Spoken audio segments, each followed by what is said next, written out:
Happy Friday. Welcome to NewsWire here on SportsGrid. I'm Craig Mish here with you for the next hour, covering everything happening in the business world of sports wagering, and also previews of all the games coming up this weekend. That would include the National Basketball Association. It is win or go home for four teams in the NBA tonight. We'll preview the games with Carlin Gay of Sporting News. Who will it be moving on in the East and the West as the play-in tournament wraps up this evening? Also, Sam McQuillan joins us from Legal Sports Report to go over the latest in sports wagering news, as well as Justin Perry joins us. We got a lot of baseball, including a game coming up a little bit later this afternoon. We'll get a preview of the friendly confines at Wrigley Field. First game on the board today. But first, let's get to our top story.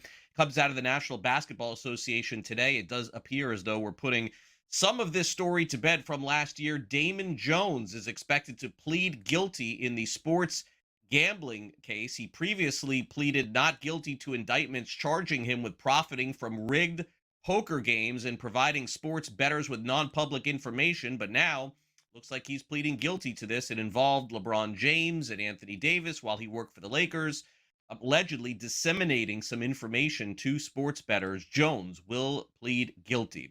Meanwhile, Fanatics has made a big announcement. They're doing combos, aka parlays. They're not calling it parlays, but they're calling it combos, which allows prediction market customers to combine different outcomes like player props, winners, spreads, totals, very similar to a same game parlay. So in this world of prediction markets, we're creeping closer and closer to actually sports wagering as well.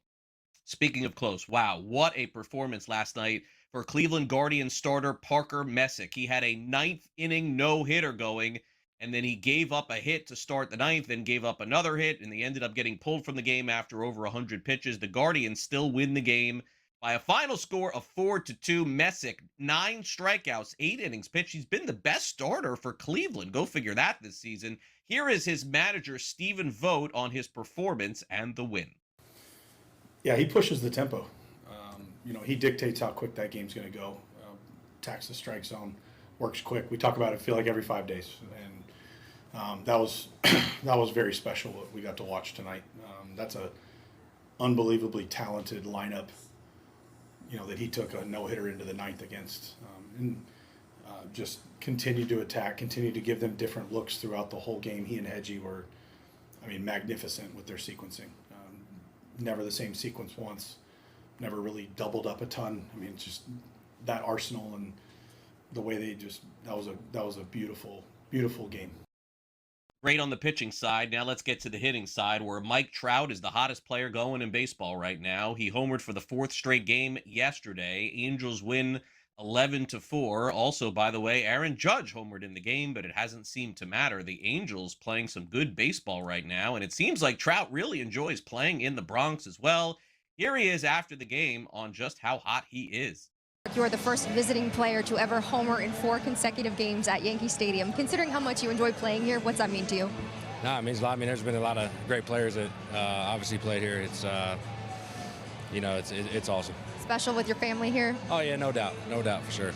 Aaron Judge called you the greatest of all time after the game the other night. I know you two have a pretty good relationship, but how much fun was it with the two of you going toe-to-toe these last 4 games? Yeah, no, it was really fun. That first game, set it off, and it was blow for blow for both teams, not just me and Judge. It was fun series. Obviously lost a couple tough ones, but glad we got that bounce back from last night after tough 9th inning, but we took ownership of it and we turned the page. Understanding you wouldn't like to see it happen against your team, but how much appreciation do you have for Mike Trout? Yeah, it's unreal. Cool showing from him and Judgy all series. Obviously, you don't want that against us, but you got to acknowledge the greatness. It was a deciding factor today. So, not what we want, but obviously, a great talent. Good to see Trout back and healthy playing baseball. Meanwhile, the Padres are rolling off wins, 8 straight. They sweep the Mariners 5-2. They've won 11 out of their last 12. Walker Buehler gets the win. The big story from this is the scoreless streak for relief pitcher Mason Miller. He's now up to 30.2 consecutive innings pitched, dating back to last season. Wow, what a performance he's had, and he discussed the streak after the game. 8 straight wins. This team is absolutely rolling. A perfect homestand. From your perspective, in the back end of that bullpen, what is going so right for this team? Defense, and the guys are having timely ABs. We're hitting some long balls too, but a lot of good ABs, a lot of two-strike battles, passing the stick to the next guy, having a lot of trust in the guy behind you. Enough can't be said about those guys. How about the Tampa Bay Rays? They got a streak of their own, 9 in a row. They beat the White Sox 5-3. Seems like everybody beats the White Sox, but they win as road favorites. Junior Caminero homered for the second straight game, and it's been a nice run for the Rays at the start of the season. Meanwhile, the Giants one-hit the Reds. They win 3-0. Landon Roop had 6 strikeouts in 6 innings pitched, but tempers flared after the game. In the end, with benches clearing, and Sal Stewart, the young rookie, talked about what happened after to get him so upset.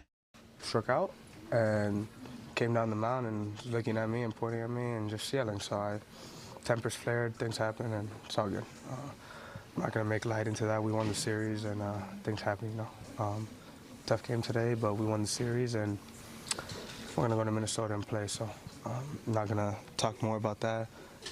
We leave things on the field, and whatever happens, happens.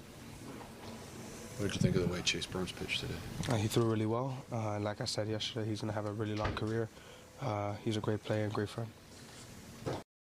Great start for Stewart and the Reds despite the loss yesterday. The Brewers beat the Blue Jays 2-1 for the second straight day. Brandon Sproat, 6 innings pitched, 6 strikeouts. And Pat Murphy talked after the game with all of the bunts being used by his club. 3 straight in this game. Maybe bunts are back. I think it's coming back. I think it's obviously a very difficult thing for a pitcher to do his job the way we do it today, and there's a lot of really big men pitching. And then to have to run, break down, secure the baseball, get your eyes on the target, and make a good throw with that type of adrenaline and that type of movement out of the guy running to first, I think it's legit. We've done it for the last couple of years. You've seen it. And not always successful, but the threat of the bunt then becomes a defensive positioning thing too. Brewers will be in Miami this weekend. I'll be checking them out. I saw the Rockies earlier this season. They got off to a tough start, bounced back, then they lost 6 in a row, but broke that streak yesterday. They beat the Astros by a final of 3-2. Chase Dollander, 5 1/3, 9 strikeouts. The Nationals beat the Pirates in 10 innings, so they split their 4-game series. Marcell Ozuna did homer in the loss, his first home run of the season. Pirates signed him in the offseason. The Rangers came all the way back with 4 runs to beat the A's in the 9th as they win as slight road favorites. Josh Young went 3 for 5 with a home run. And how about those Detroit Tigers? They have been red hot. They won 6 straight games. After an hour rain delay, they came back and all the way back to beat the Royals 10-9. Dylan Dingler hit a home run, 2 for 5 with 2 runs driven in. Meanwhile, the National Hockey League Stanley Cup playoffs about to get underway. Can't wait to see that get started. Congrats to Connor McDavid. He wins his 6th Art Ross trophy. McDavid had 4 assists to clinch it with 138 points. Oilers 6, Canucks 1. The Stanley Cup playoffs, as we mentioned, are set. Kings versus Avalanche, Wild versus Stars, Mammoth Golden Knights, and Ducks Oilers out west. In the East, it's Bruins Sabres, Canadiens Lightning, Senators, Hurricanes, Flyers, Penguins. And by the way, current odds have the Colorado Avalanche as current favorites to win the Stanley Cup, followed by the Tampa Bay Lightning, Carolina Hurricanes, Dallas Stars, and Vegas Golden Knights. Last year's runner-up Edmonton, they are 14-1. We'll see if McDavid and company can capture the cup. Coming up next, Carlin Gay will join us to give us the final word as to who will be in and who will be out when the NBA playoffs begin this weekend. You're watching NewsWire here on SportsGrid, and we'll be right back. Don't go away.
Things are about to get wild this weekend as the NBA playoffs truly begin. The play-in tournament officially ends tonight. So let's bring in Carlin Gay of Sporting News to get the final word on who he thinks will be in and who he thinks will be out. Carlin, great to catch up with you here on NewsWire. Let's update everybody as to where we stand.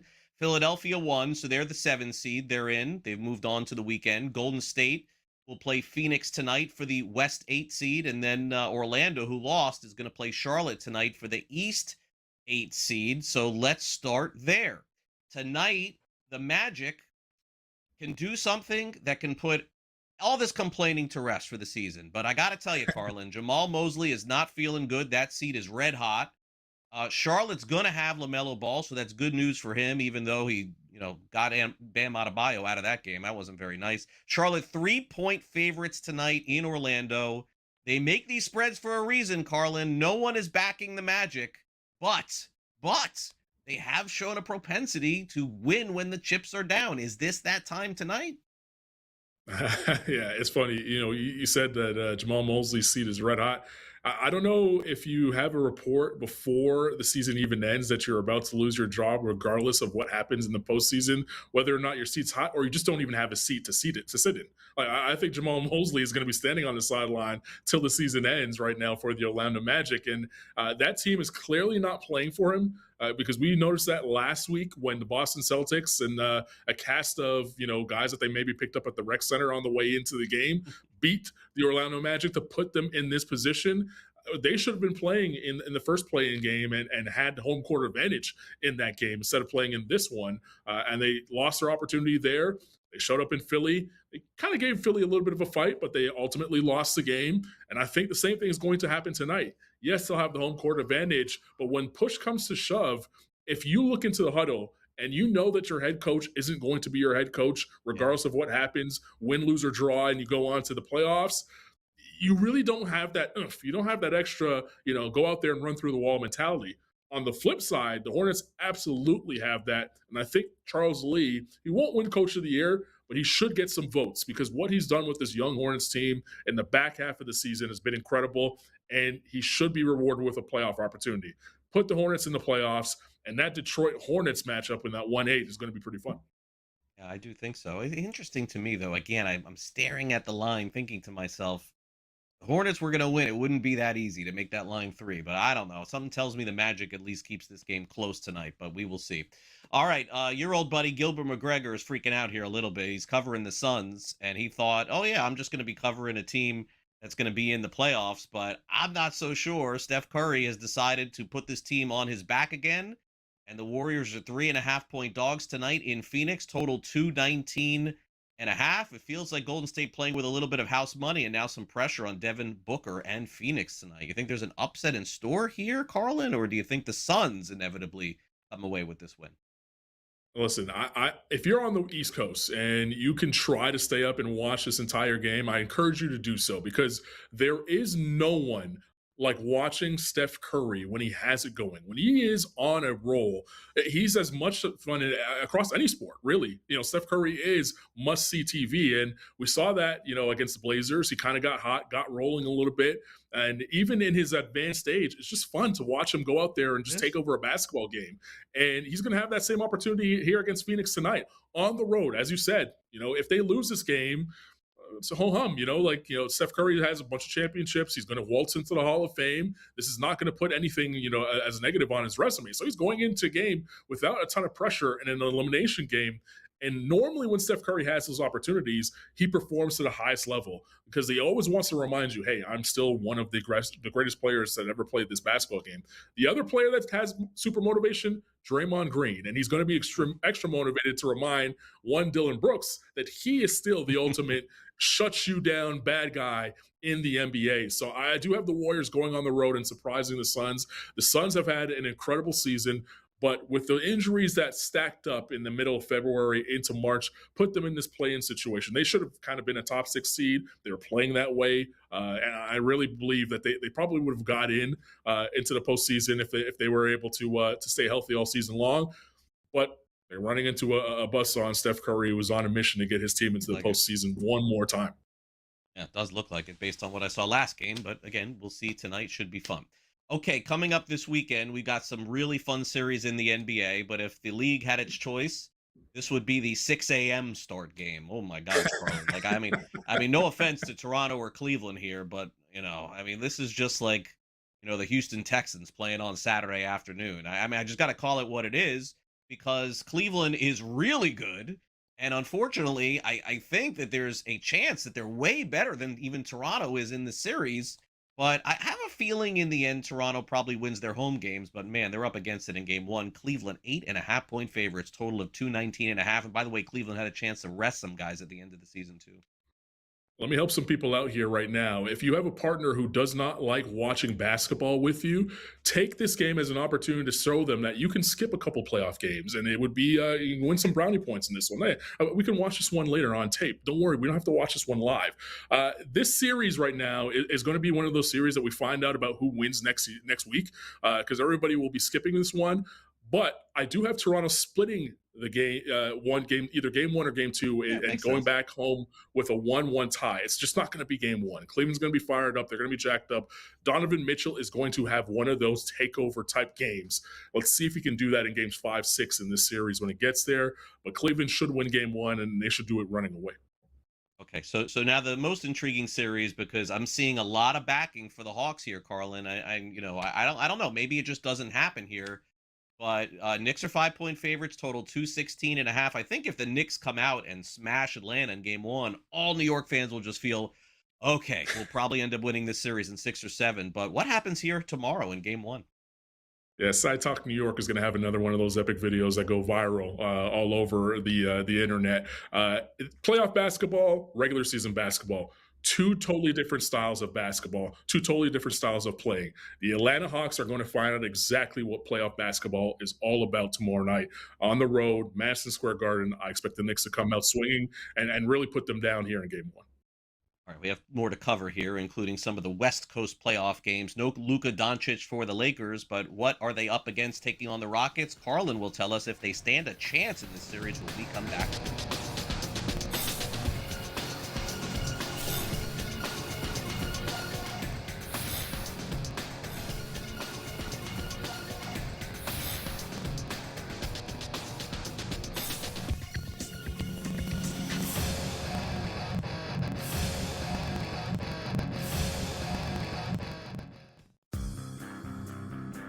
Whatever your next job is, the first 24 hours, it's going to be a rehashing of this. Mm-hmm. You have to suck that up. You can't avoid that. Like, I haven't been in prison in 7 years. But people do bring it up. And every story written about me still references the fact that I got in trouble. Right. So, unfortunately, you have to live with that the rest of your professional career. The Craig Carton Show. Only on SportsGrid.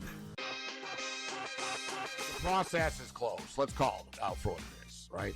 And is it their fault? You could, they've been just besieged and Embiid, but it just continues, Kevin, right? As soon as he's like, don't worry about my health, and then here we are, right?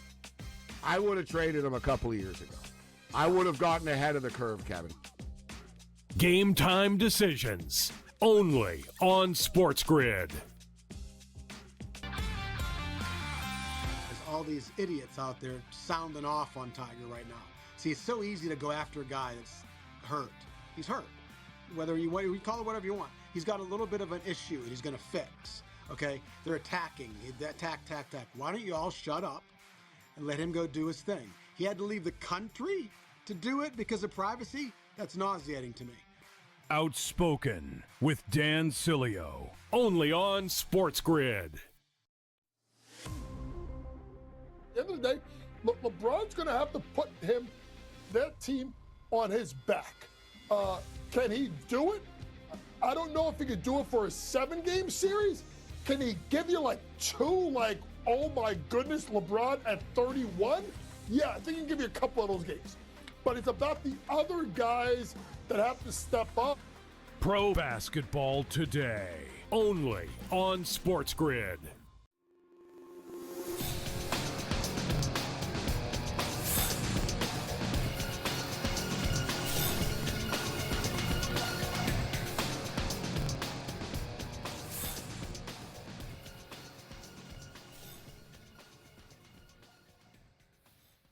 Welcome back to NewsWire here on Sports Grid. Generally speaking, a Denver-Minnesota matchup, we could clown on that, maybe like we did a little bit with Toronto and Cleveland. But the truth is, when you got the best player in the world, arguably, I mean, I guess you could debate this, but when you got that guy right there, Nikola Jokic, it's must watch TV. And Anthony Edwards is not far from it.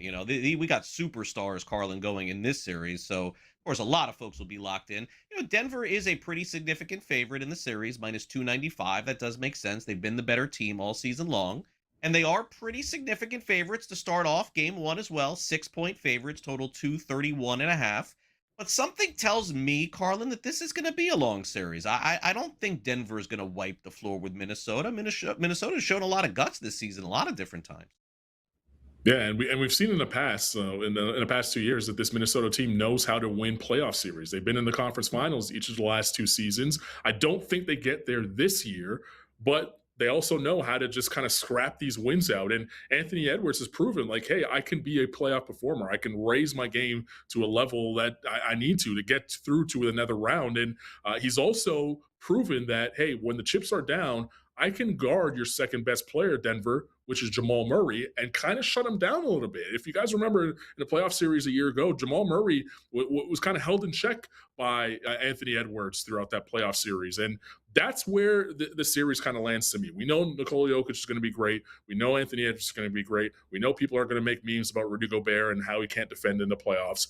What we need to find out is if Jamal Murray is going to be able to elevate his game the way he did in 2022 when they went through and won the NBA championship.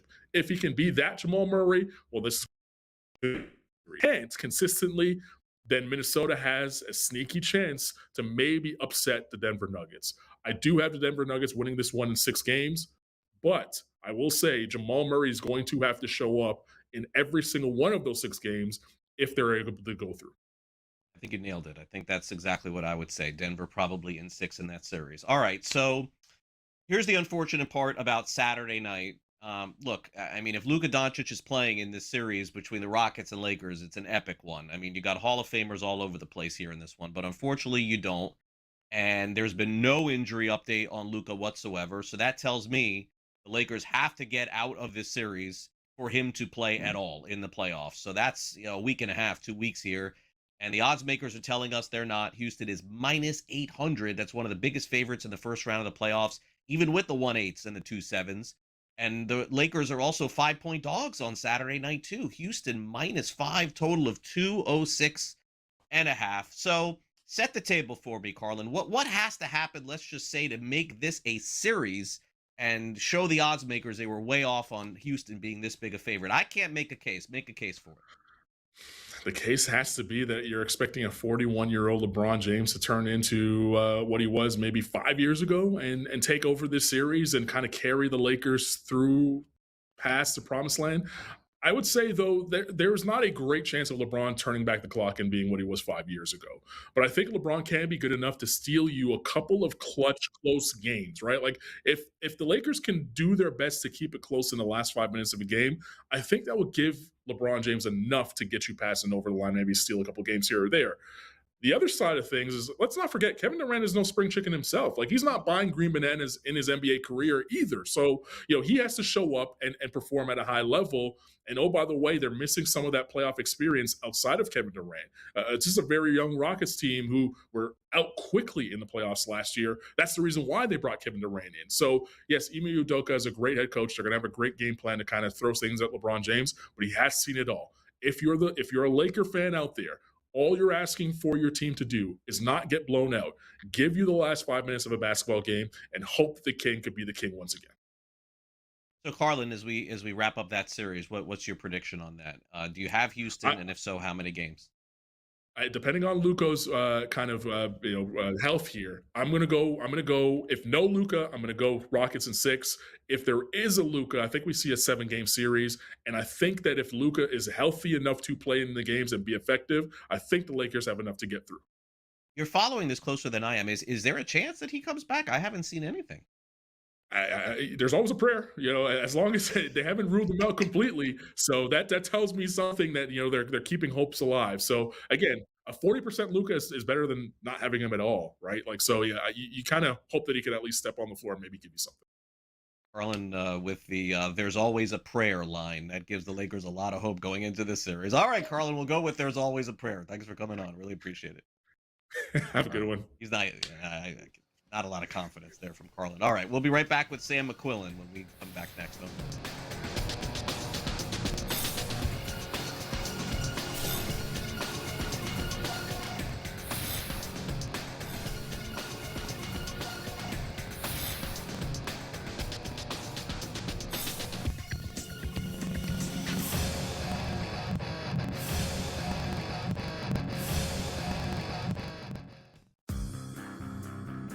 Whatever your next job is, the first 24 hours, it's going to be a rehashing of this.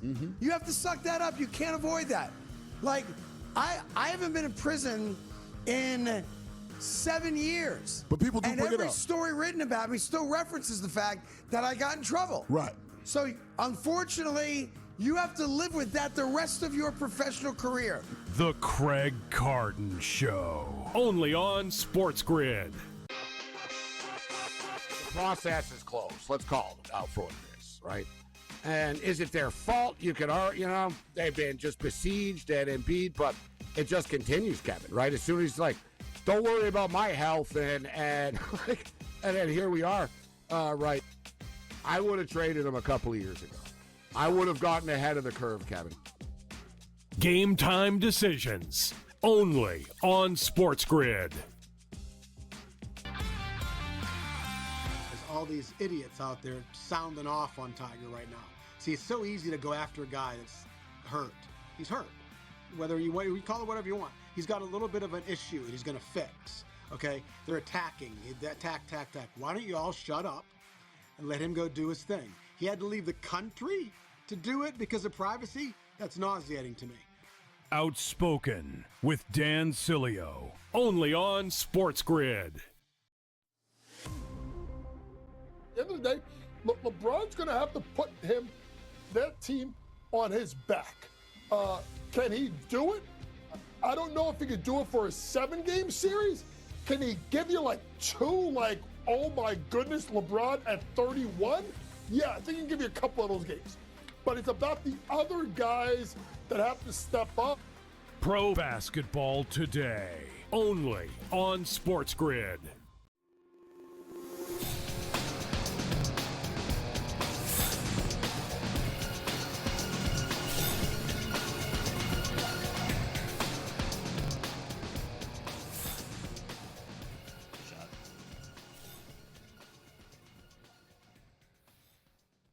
Welcome back to NewsWire here on this Friday. We've got Sam McQuillan here from Legal Sports Report to go over the latest in sports betting, and we begin with daily fantasy here today. A little bit of a surprise story over at LegalSportsReport.com, which you can read about, Sam. Well, I mean, this could certainly be a game changer, and we don't even lead off with prediction markets today. Are you kidding me? We're leading off with daily fantasy sports. No offense to DFS, but there's probably some people that are like, wait a second, that's still around at this point with sports betting and prediction markets and everything else.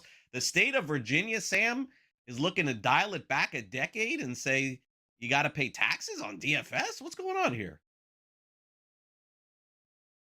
Pretty funny that we're talking about daily fantasy sports now, that we have all these other forms of sports betting that are popping up, and similar challenges that went on with DFS now happening to them.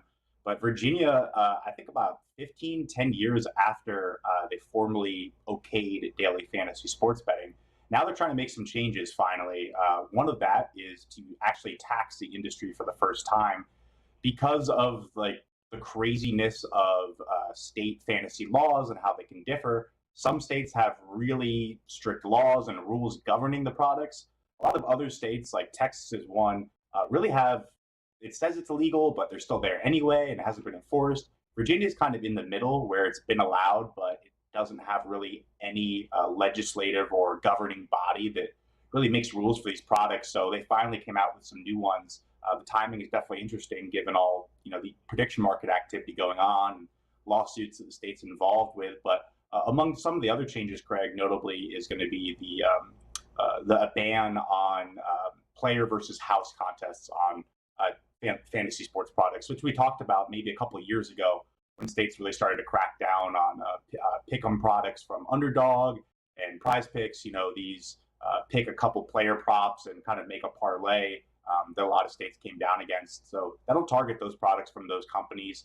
They've largely avoided these kind of similar changes in other states by just changing the back end of the product, where instead of getting $100 from Prize Picks itself when you win, that $100 comes directly from a prize pool of other players' entry fees. So it's effectively the same product. It just, for the company on the back end, has looked a little bit different. But there's a lot of controversial things out here in sports betting right now, especially with rules around it. So maybe this is just an opportunity where the legislature could score an easy win and make some small changes on a smaller product. But yeah, definitely interesting that it's coming around this at this time while so much other stuff is on kind of everyone else's plate. 2025 sports betting controversies, certainly there were a lot of them, but maybe no bigger than the ones involving the Cleveland Guardians players and allegedly throwing different pitches to try to help others make money. And so the state of Ohio seems to be trying to put the genie back in the bottle, so to speak, Sam, where they would prefer if there was no sports betting at all. And I don't know that the two stories are correlated, but that was a major story from last year. Simply put, is this possible, Sam? Can you possibly just end sports betting based on a couple of incidents? It doesn't seem realistic to me, but they are just, at least from what I'm seeing, discussing ending online sports betting. Maybe there will still be retail shops. I guess there could be more local monitoring. If you could dive into this a little bit more and tell us what they're thinking.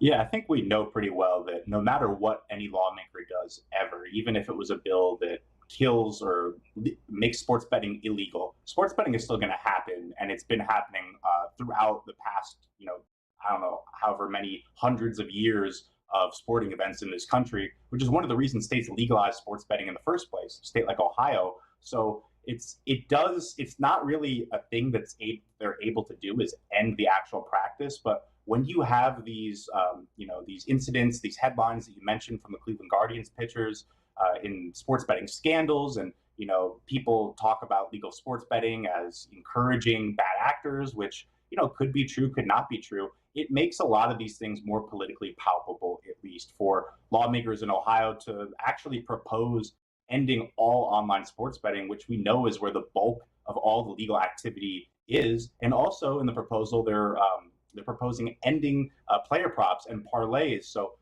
other lawmakers in Ohio have come out and said exactly that this is kind of just, it would not accomplish the goal. If the goal is to prevent sports betting scandals, if the goal is to stop people from the bad parts of sports betting, making it illegal, most of it anyway, the online activity, kind of just gets rid of what the state did a couple of years ago and the whole reason it legalized sports betting in the first place. Now, obviously Ohio is that state where those Cleveland Guardians pitchers were involved in that alleged case of rigging pitches. We saw Governor Mike DeWine come out after that very vocally and say legalizing sports betting is the thing he regrets most as the governor in the state. He was very instrumental in working with the MLB on placing those caps on micro-bet markets that were allegedly involved in that case. So Ohio has been kind of a hotbed for some of this political reaction. Now, whether lawmakers are actually able to end online sports betting, I don't think so. I think, the fellow lawmakers in the legislature will not see this as just kind of a non-starter, something they're not going to do. But what it could end up in, Craig, is a baked down proposal. The bill could get whittled down to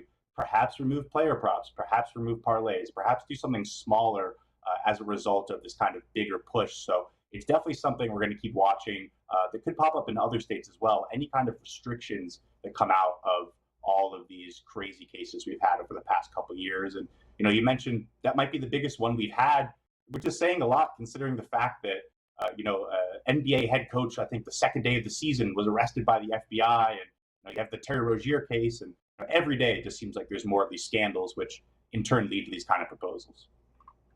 Finally, let's get to this lawsuit that we found out about right before the NCAA tournament, Sam, and that was DraftKings being sued by the NCAA for infringing upon college basketball trademarks.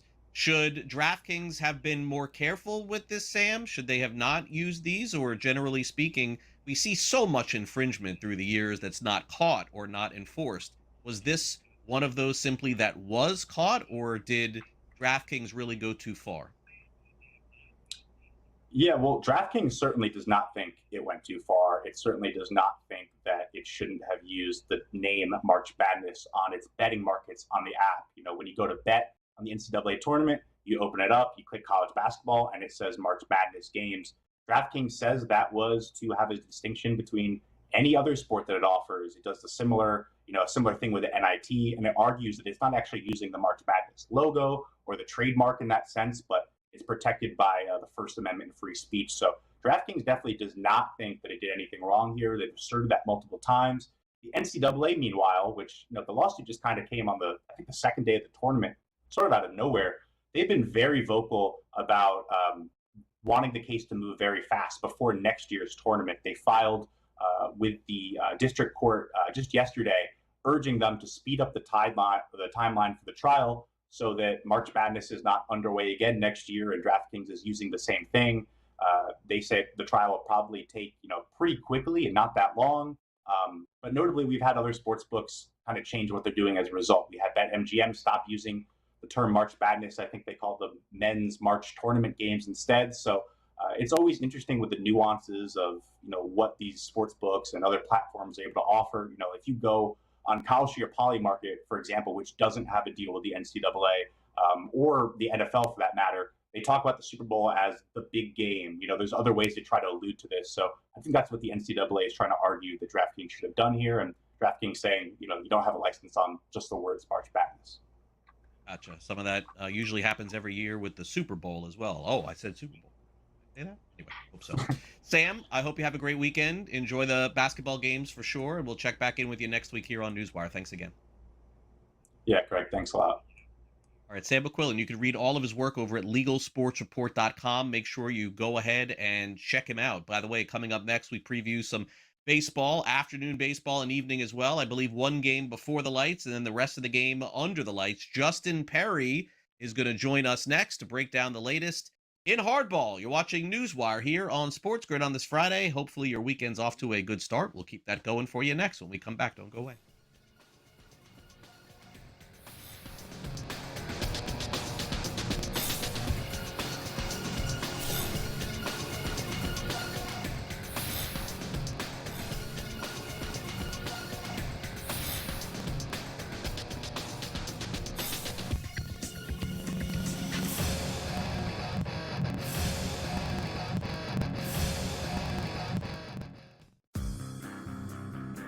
Whatever your next job is, the first 24 hours, it's going to be a rehashing of this. You have to suck that up. You can't avoid that. Like, I haven't been in prison in 7 years. But people do bring it And every up. story written about me still references the fact that I got in trouble. Right. So, unfortunately, you have to live with that the rest of your professional career. The Craig Carton Show. Only on SportsGrid. Process is closed. Let's call it out for this, right? And is it their fault? You could argue, they've been just besieged and Embiid, but it just continues, Kevin, right? As soon as he's like, don't worry about my health, and then here we are, right? I would have traded him a couple of years ago. I would have gotten ahead of the curve, Kevin. Game time decisions. Only on SportsGrid. All these idiots out there sounding off on Tiger right now. See, it's so easy to go after a guy that's hurt. He's hurt. Whether you call it whatever you want. He's got a little bit of an issue and he's going to fix. Okay? They're attacking. Attack. Why don't you all shut up and let him go do his thing? He had to leave the country to do it because of privacy? That's nauseating to me. Outspoken with Dan Cilio. Only on SportsGrid. At the end of the day, LeBron's going to have to put that team on his back. Can he do it? I don't know if he could do it for a 7-game series. Can he give you two, oh my goodness, LeBron at 31? Yeah, I think he can give you a couple of those games. But it's about the other guys that have to step up. Pro basketball today. Only on SportsGrid.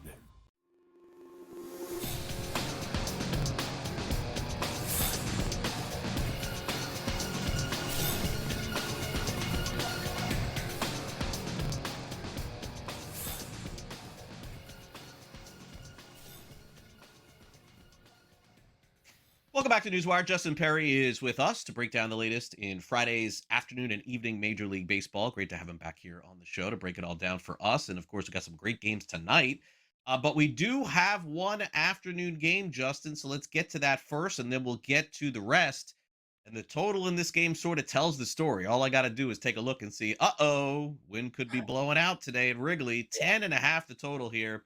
Man, Edward Cabrera has been so good for the Cubs. It's coming over from Miami, and Kodai Senga definitely much better for New York, although they're not scoring runs right now. But maybe the wind will be the cure today at Wrigley Field. What do you make of this matchup today? Yeah, Cabrera opened up the season with two really nice starts, maybe a little lucky. Saw that sort of come back around in his most recent start. I'm not necessarily sure which version of him you're going to see today. The stuff's been pretty consistent. So you're kind of just hoping maybe he doesn't run into some, bad BABIP essentially for that type of pitcher in these conditions. I mean, the hitters on the Mets can send them out too. I do think that Senga is a little bit more worrisome right now. I don't really like his sequencing. I haven't really been too excited about any of the fastballs except for maybe the sinker. I'm definitely worried about the four seam. And if you can't pitch the four seam today with the wind, I think even a guy like Pete Crow Armstrong, who's been maybe struggling with the power, could send one out of Wrigley. I like the Cubs' first 5 money line in this one, trying to pick on Senga, bet against him, and maybe trust Cabrera to hold the Mets to a couple runs early. Rest of the game will be under the lights. In the National League East, maybe this is a preview of two teams that could potentially win the division, although the Braves are playing much better baseball than the Phillies right now. Martin Perez will start. It's basically a pick'em in Philadelphia. Taijuan Walker starts for Philly. Back-end pitchers on the Phillies going head-to-head today, total 8. Any opinion on this game? I'm going to take the early total. I think the market kind of understands the runs are going to come earlier in this one against these starters, maybe some lockdown bullpen efforts after. I do think we can get to the high number of 6 runs in the first 5 innings. You're going to get a pretty good price of around even, maybe plus 105 if you shop around on that. I'm not too excited about Perez, and I think he's probably coming off of one of his better performances for the year, which took a good amount of luck. So I think this is a nice buy low spot. I think this should probably be around minus 105, minus 110, and it's a little slim, but I still think it's okay to go ahead and take a bet at those prices. And Walker has, he can blow up. He could give up all 6 runs by himself. So I think this is a nice spot for the price. All right. Speaking of which, this looks a little odd to me. I don't know what I'm missing here, but Detroit's playing like the best baseball, virtually of anybody outside of Tampa in the American League. They're dogs today in Boston against Ranger Suarez, and the Red Sox are not playing well. Total of 8. Minus 126 on the money line. I mean, I guess Boston's going to run out of being minus money here pretty soon here. They can't keep playing like this and be favorites. No, but look, Casey Mize has been the type of pitcher who, even with the Detroit batting order behind him, is going to catch a price like this at a park like this. I mean, it's a lot that goes into all these pricings, right? And this is going to be a tough place for Mize to keep the ball down, keep it from maybe leaving the park. Some of those spots in Fenway a little easy to get it over the wall, and he's been struggling with some of the command, especially on those fastballs. So I do think you can go ahead and take Boston minus the 130. I'll take the plus. I'll take the first 5 there. Again, I'm mostly a first 5 better if you aren't used to the way I play, but a little easier to specify in on those pitchers. And I do think that I like Ranger Suarez to maybe come back and have a little bit of a better outing. We've seen maybe a weaker start from him, and I do think that's the advantage side in this one with Boston early on. Okay, fair enough. Those of us on the East Coast staying up late tonight, we got a special matchup with pitchers, Rangers-Mariners, Jacob deGrom and Logan Gilbert. One of the lower totals of the entire Major League Baseball season tonight in Seattle. 6.5. Seattle a slight favorite here. Seems like Texas playing a little better, Seattle playing a little better, but runs will certainly be at a premium tonight. Oh, yeah, and I think you can lean into it. I mean, look, I'm an East Coast guy. I don't have the latest bedtime. I'm an early riser. I mean, my apartment faces east. I can't sleep in past 6:30 these days. But look, you're going to want to stay up for this one, but it's also going to put you to sleep a little bit unless you love swings and misses and they get you excited, because these are two great pitchers in deGrom and Gilbert. And we saw deGrom in his last outing. Looks like the deGrom of, prime. They sort of had that hiccup with him in terms of the opening day scratch, pushing him, limiting him at 80 pitches per outing. Now he's back full force. I think you can trust him and Gilbert in one of the better parks in baseball for pitchers under 3.5 in the first 5 innings. I think they score 2. I think you could take under 2.5 for plus money if you really want it. There's an advantage here. It could be zeros. These guys are great. So we have aces there tonight, and a lot of the other games have the back end, 4s and 5s going in baseball, just the way that the matchups are tonight. So that'll be the case with Toronto and Arizona tonight. Eric Lauer against Michael Soroka. It's great to see Soroka pitching and healthy, but again, he's one of Arizona's back end guys. Total 9. Toronto, simply put, not playing good baseball at the start of the season, and one team that you could say the injuries definitely caught them in the start of at the end of March and the beginning of April. But that being said, nice interleague matchup tonight between these two teams you don't see very often. I mean, you got stars across the board. I mean, Nolan Arenado now in Arizona. I'm a huge Ketel Marte fan. I don't think there's anyone really giving him a run for his money for best second baseman in baseball. But this is going to be a fun game. I think a little weary. Look, Soroka, I think if you want to take a play on him, maybe like combine his strikeouts and his over on earned runs or his over on hits and walks allowed. Like he's going to be this true result type of guy. He's either going to get these guys swinging, he's going to get great locations, or he's going to let those ratios get a little wonky, allow 1.5 base runners per inning. So I think you could see some extremes there. I'm not really going to bet on this game. I think the Toronto pitching has been pretty iffy. I wouldn't be shocked to see some runs scored, especially on the Arizona side. They've been pretty formidable with those bats, and it's in the desert. It's a good place to hit. So if you like totals, I think it's a good place to maybe look to the Arizona team total over, fade that Blue Jays pitching, but not nearly as convicted as I am on the other 4. All right, great stuff. Justin's card for today, by the way, starts 2:20 p.m. Eastern for those of you who want to get involved, because the Cubs do start that game in Wrigley Field. He likes first 5, Cubs, Braves, Phillies, over the 5.5. Red Sox today. That's the one that I kind of like the other side a little, but I will definitely keep a close eye on that. Texas, Seattle, and then skipping the game tonight. But Justin's been fantastic coming on this show here, so I'll probably be wrong and he'll be right. Thanks again for coming on the show. Really appreciate it, and we'll catch up again soon. Thanks again. Hey, of course, and big shout over to my guys at Pitcher List. All the metrics they use make all this possible, so definitely go check it out. It's pretty cool stuff. Nick is amazing. Does a great job over there, without a doubt. All right, we will take a quick time out here on NewsWire. We come back next. Will there be a lot of trades in the NFL draft? It seems like one general manager in the NFL thinks so. We'll tell you who next.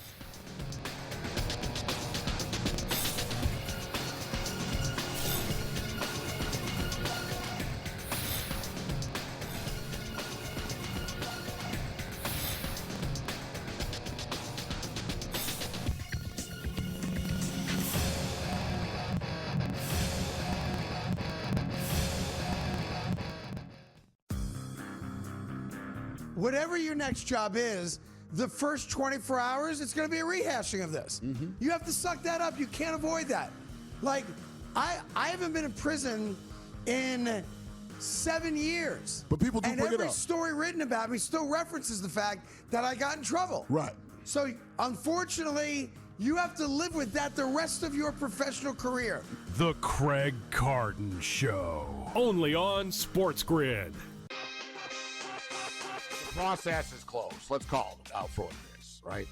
And is it their fault? You could argue, they've been just besieged and Embiid, but it just continues, Kevin, right? As soon as he's like, don't worry about my health, and then here we are, right? I would have traded him a couple of years ago. I would have gotten ahead of the curve, Kevin. Game time decisions. Only on SportsGrid. All these idiots out there sounding off on Tiger right now. See, it's so easy to go after a guy that's hurt. He's hurt. Whether you call it whatever you want. He's got a little bit of an issue that he's going to fix. Okay? They're attacking. Attack. Why don't you all shut up and let him go do his thing? He had to leave the country to do it because of privacy? That's nauseating to me. Outspoken with Dan Cilio. Only on SportsGrid. At the end of the day, LeBron's going to have to put that team on his back. Can he do it? I don't know if he could do it for a 7-game series. Can he give you like 2, oh my goodness, LeBron at 31? Yeah, I think he can give you a couple of those games. But it's about the other guys that have to step up. Pro basketball today. Only on SportsGrid.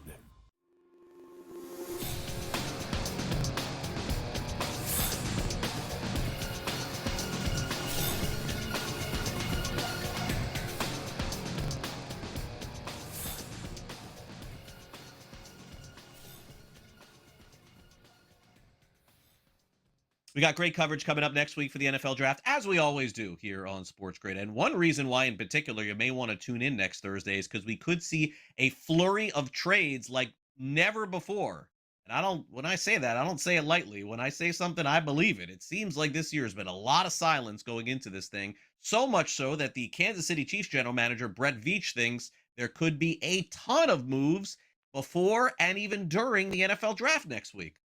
I think that the fans will be in for a treat next Thursday because I think that, the grades are going to be so close from some of these tackles and DNs and other receivers that a lot of these guys that are mocked high may go a little lower, and a lot of these guys that are getting mocked a little lower may go a little higher because I think they're so close this year. It's not this huge gap and big fall off. And even with the offensive linemen, I mean, there's traits that you like and some things that all these guys need to clean up and work on. But I think that the grades are so close that it'll come down to the scheme fit and, coach's analysis, the vision, the fit for these guys. So I think it should be an entertaining night and look to probably be a lot of trades. And I think that's what a draft like this, when you don't have, 2 or 3 franchise quarterbacks and, a Will Anderson or a Myles Garrett, I think it does lend itself to open up to a lot of fun and a lot of excitement. So I think from a fan's perspective, they should have a lot of fun next Thursday. Can't wait to check out our draft coverage next Thursday. Let's wrap up our Friday edition of the show, talking some NBA and some baseball as well with some last licks.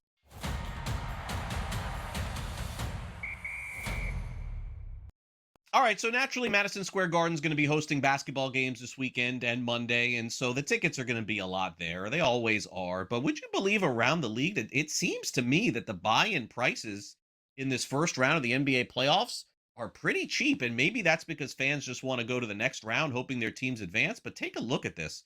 Almost under $150 in most places for the NBA playoffs. Cleveland, $43. So that's cheap. Detroit playing at home in a playoff game with these stakes, only $85. Folks, that is not a lot of money to go see an NBA playoff game. In Denver, under $100. Oklahoma City, $111. San Antonio, $130. Even in LA and Boston, under $200. So, look, I mean, maybe I understand if you're going to take a family of 4, it's not doable. I get it. It's hundreds and hundreds of dollars. But to grab a couple of tickets for under $200 or close to it to see a postseason sport, baseball, football, basketball, whatever, this is not that much money. Now, that's going to change, of course, in the next round. But for now, seems pretty doable. Meanwhile, the San Diego Padres are going to be sold, and it's going to be more than $100. Let's just put it that way. They are closing in on a deal, says the Wall Street Journal, to be sold to private equity billionaire Jose Feliciano, not the singer, and his wife Kwanzaa Jones. And the Padres are going to be sold by the Seidler family, folks, for $3.9 billion. That's more than the Mets were sold for. Baseball is doing very, very well financially. I don't know when this is going to end up coming to fruition. Of course, Peter Seidler, who was the chairman and CEO and the control person of the Padres, passed away, ended up leaving it to his family. There was some brawling back and forth as to what was going to end up happening here. Seems like cooler heads have prevailed. The family's going to sell the Padres, Petco Park, and everything that goes along with it. $3.9 billion tells you just how much a lot of the other baseball teams are worth these days. That's a lot. All right, special gender reveal also. Let's close it out in Major League Baseball. Joey Bart, who is a catcher on the Pittsburgh Pirates, he wore a pink arm sleeve, really cool, to reveal the gender of his teammate's baby. Brandon Ashcraft is the name of the pitcher. He and his wife Cassidy are having a baby, and showing pink means, of course, that's going to be a girl.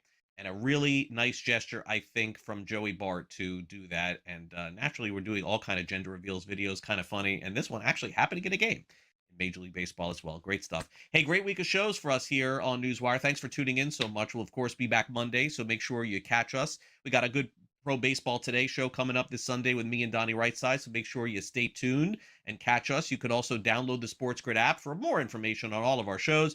Just take out your phone and scan that QR code. It is available for iOS and Android no matter what. You stream us 24 hours a day, 7 days a week. Thanks again to our great crew here at SportsGrid. Thanks again to Tommy and to Frank, and of of course, Chris as well. And also congratulations in order to my buddy and partner here, co-host, Kevin Walsh, who's getting married this weekend. Hopefully he and his fiance have a fantastic wedding, and we'll see Kevin back on the air, I believe, next week. All right, that'll do it for the show. We'll see you back here Monday for NewsWire. Have a great weekend, everyone. We will see you.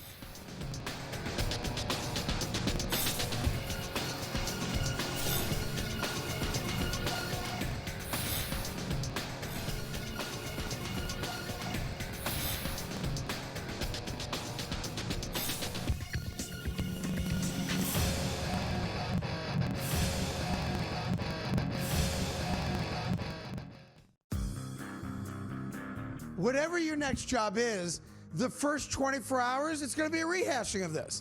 You have to suck that up. You can't avoid that.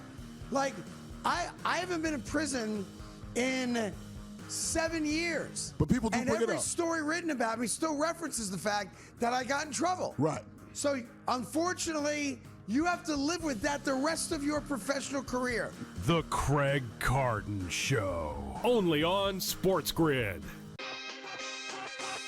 Process is closed. Let's call it out for what it is, right? And is it their fault? You could, they've been just besieged and Embiid, but it just continues, Kevin, right? As soon as he's like, don't worry about my health, and then here we are, right? I would have traded him a couple of years ago. I would have gotten ahead of the curve, Kevin. Game time decisions. Only on SportsGrid. All these idiots out there sounding off on Tiger right now. See, it's so easy to go after a guy that's hurt. He's hurt. Whether you call it whatever you want. He's got a little bit of an issue and he's going to fix. Okay? They're attacking. Attack. Why don't you all shut up and let him go do his thing? He had to leave the country to do it because of privacy? That's nauseating to me. Outspoken with Dan Cilio. Only on SportsGrid. At the end of the day, LeBron's going to have to put that team on his back. Can he do it? I don't know if he could do it for a 7-game series. Can he give you like 2, oh my goodness, LeBron at 31? Yeah, I think he can give you a couple of those games. But it's about the other guys that have to step up. Pro basketball today. Only on SportsGrid.